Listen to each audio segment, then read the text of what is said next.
So hello guys, bigla na akong nag-crave na rin Paris overload na ito. Kaya naman naibig ito sa Batangas kung mayroon nga ditong Paris para hindi na ako pumunta ng Maynila kapag kalay-lay kasi ni Diwata. Kaya naman ako hindi nila at nakakita nga ako ng Paris overload. Di nilapit sa may SM Batangas.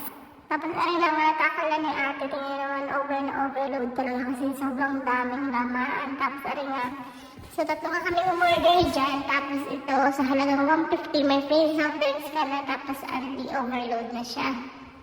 Tapos ay nga sa ate, tinanong namin kung masarap talaga yung Paris nila kasi first time niya namin pumunta dito at tumikim ng Paris. Sabi niya, mas masarap pa daw ito kaysa kay Diwata. Yung kay Diwata daw walang lasa, kaya naman, kasi marami daw customer sa kanila na kumain dito sa dyan sa kanilang Paris na galing kay Diwata, hindi na talaga masarap doon. Tapos arin na nga, i-try na natin para naman malaman natin kung masarap na talaga, ano. Hindi tapos arin na order namin, tapos natin na namin din kaming order, kaya naman, ayan, sobrang nakaka-excite talaga siyang kainin, grabe.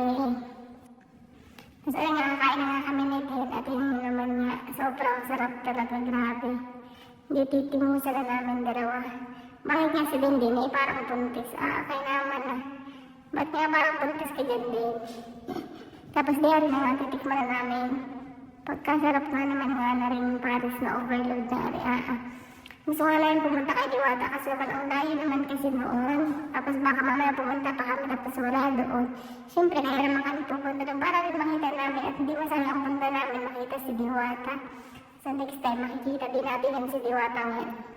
Tapos nagbigay na nga kami ng chili, ayan, oil, tapos patis para naman dagdag panglasa sa ating Paris. Pero in fairness, ang sarap-sarap ng Paris talaga nila dyan, grabe. Tapos arin na nga, naglagay ako ng sobrang daming sibuyas. Siyempre, pampalasa din yan. Masarap kasi pag madaming sibuyas. So arin na nga, pagkatapos nga natin, okay na natin para naman natin yung nilagay natin pampalasa. Bumalans ba? Charis. Tapos arin na nga, so arin kakain na kami ni Den at tingin naman si Den pagkalaki ng subo din. Tingos na agad. O yung, papikit-pikit pa ng mata. Ay naman si Den. Pero in fairness, masarap talaga siya. Masarap, promise. Kaso nga lang, sobrang dami kaya hindi rin namin naubos. Kaya naman arin. Ngayon naman si Den parang buntis dyan. Parang yan mabubuntis yung aking jowa. Charis.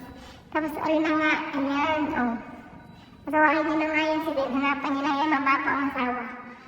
Tabang-taba ay. Tapos arin na nga, sarap na sarap nga naman. May papikit pa din mo naman.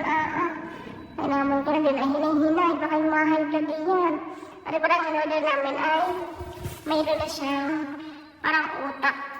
Hindi ko lang utak ng baboy pero hindi namin kinain kasi baka ma-high blood kami. Siyempre mayroon na ma-high blood ngayon. Sa panahon ngayon, ingatan namin ang sarili natin. Ganoon. So, tapos kasama rin namin yung manager ng nila Kuya GR. So, ayun. Yun talaga nagbigay sa amin. Talagang nag-crave daw siya ng Paris. Hindi kaya kasi sinamahan namin Kuya GR. So, ayun. Tapos, sa mga malapit din sa Batangas, din sa SM siya, pumunta na kayo. Pag kayo pupunta ng Libho, madadaanan niyo aray. Ayan, Paris Hub. Ayan, Bondes. Bondes ba tawag doon? So, yun lang. Ang sarap talaga, promise.